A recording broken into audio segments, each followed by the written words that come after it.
Hola, buenos días, chicos y chicas. Happy Friday. And in this video, I'm going to be talking about 5 ways that you can enhance your online Spanish lessons. Vamos.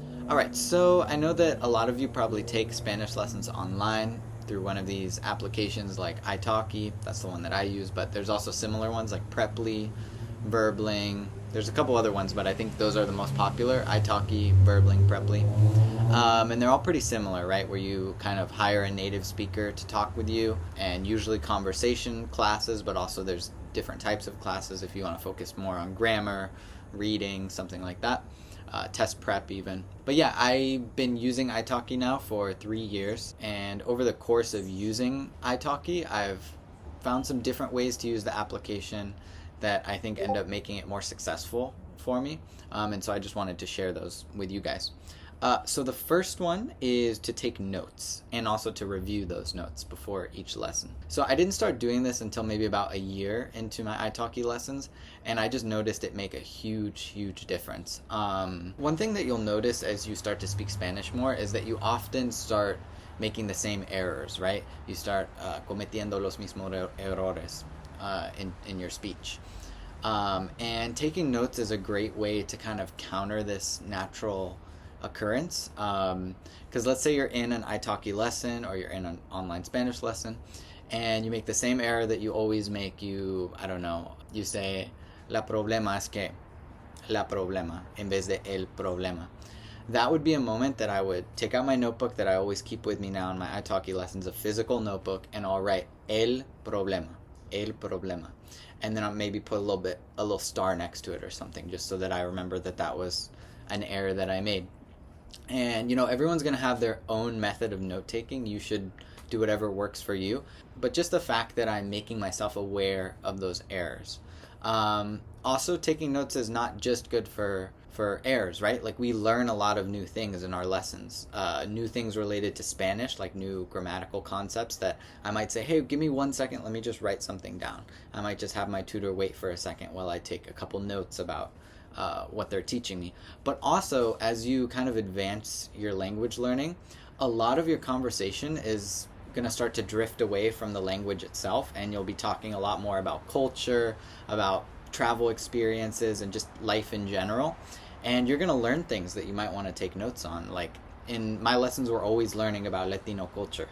We're learning about different musical styles, different food, and I want to remember those things. So sometimes I'll just write down like paella or whatever. Like, I'll just write down these words that I want to remember, or like specific cultural things. I remember I learned about candombe, which is a musical style and dance that comes from Uruguay. That's like an African influenced style, and it's a huge part of their culture. So I wanted to write that down, candombe, so that I could research it later, remember that it's something that I learned about, put down a couple notes with it too, things that related to it.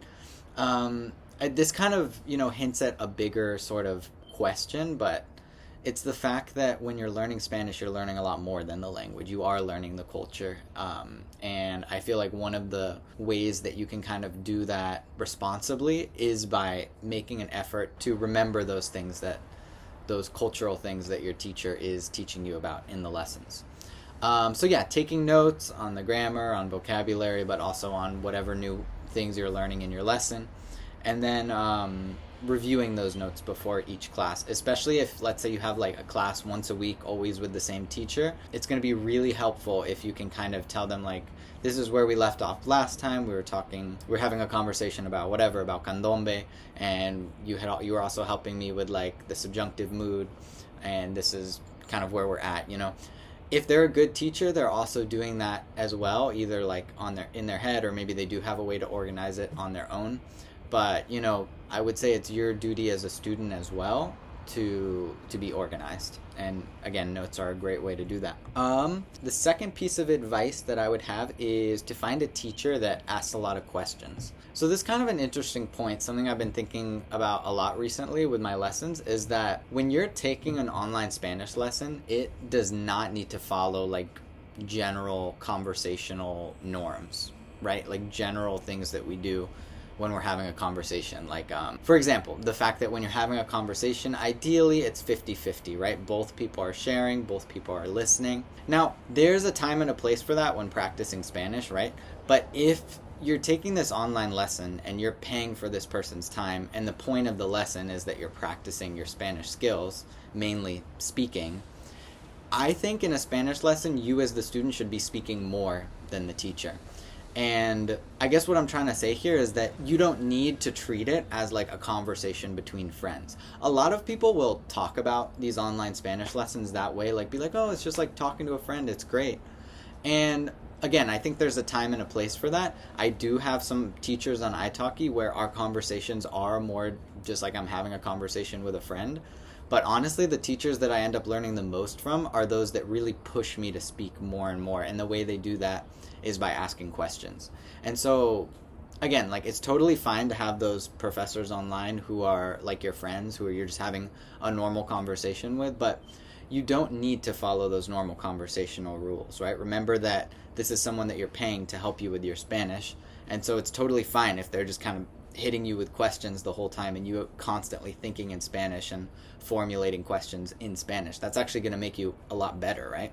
Actually, when I was thinking about this earlier before making this video, I was kind of thinking about it as being similar to therapy in a way, where you're like in a therapy session and you're paying this person to be there, this professional with a very specific expertise, right? A very specific set of skills, and their goal is to help you.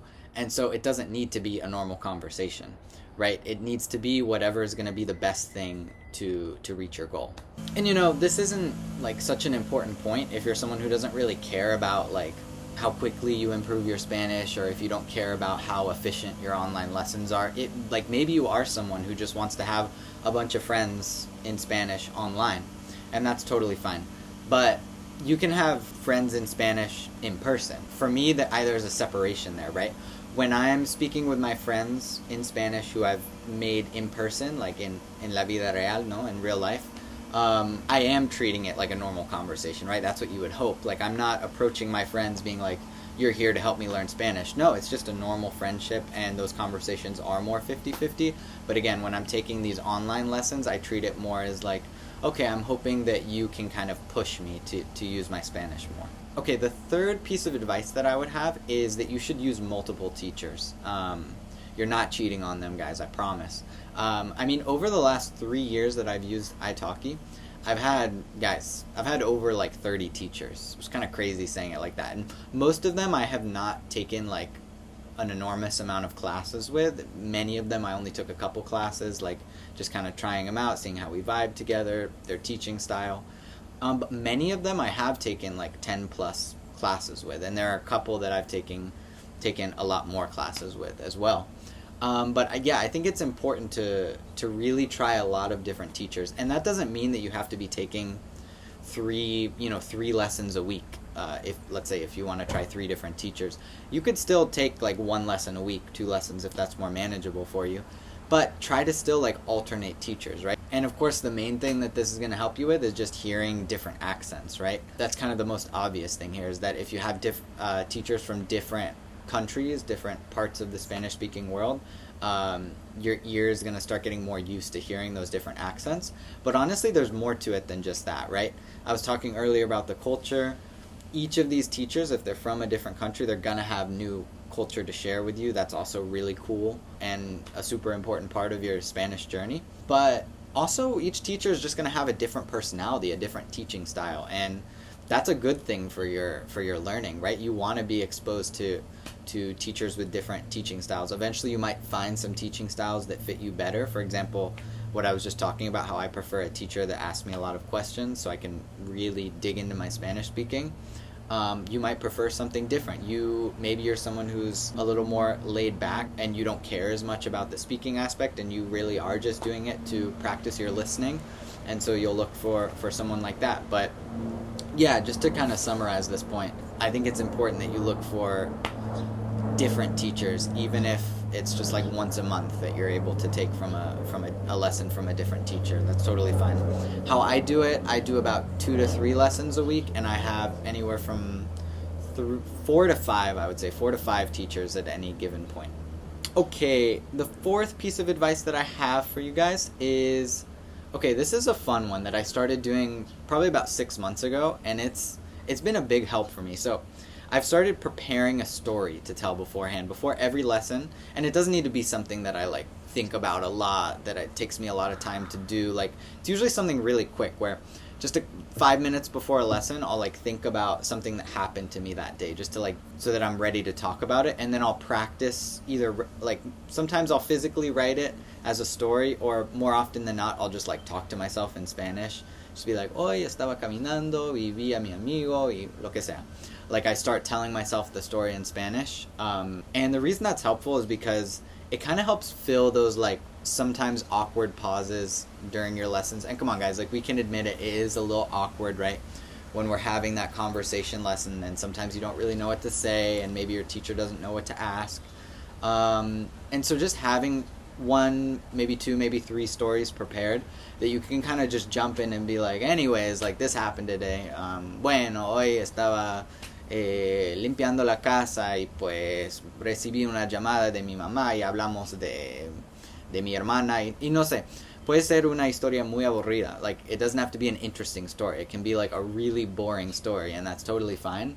Again, the idea in these lessons is that you're just practicing using your Spanish. So, and honestly guys, this is kind of more of just a conversation tip in general. I don't know, like, I don't necessarily think of myself as a great, amazing conversationalist, but it is something that I will try to do to avoid any sort of awkwardness in a conversation. I think it's much less awkward if you just bring up something random during a conversation, to kind of keep it going.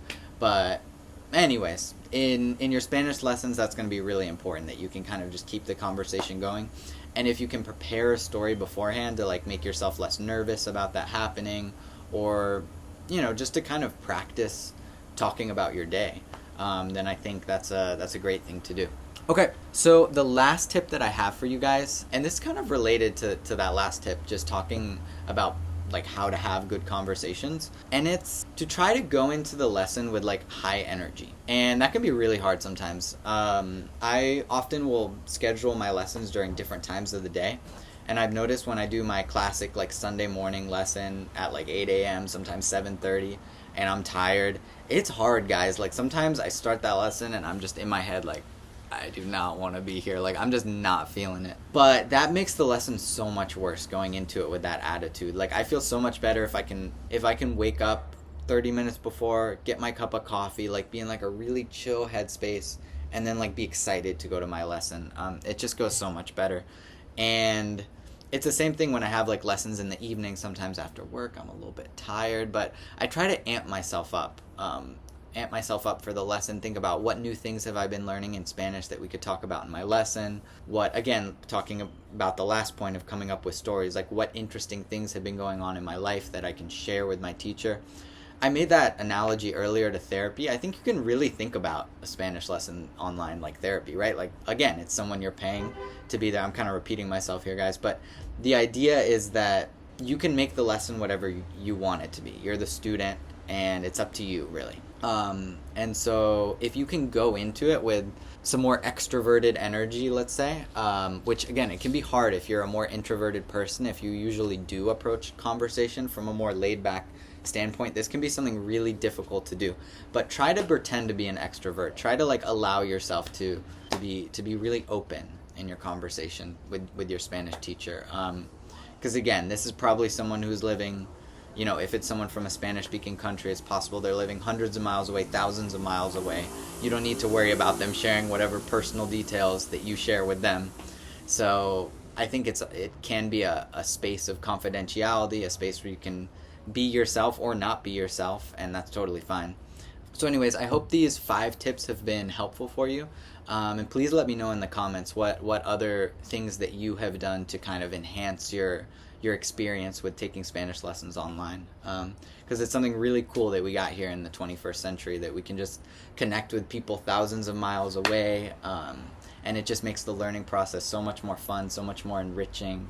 And yeah, the truth is I've absolutely loved my online Spanish lesson. So again, thanks for watching, and I'll see you in the next one.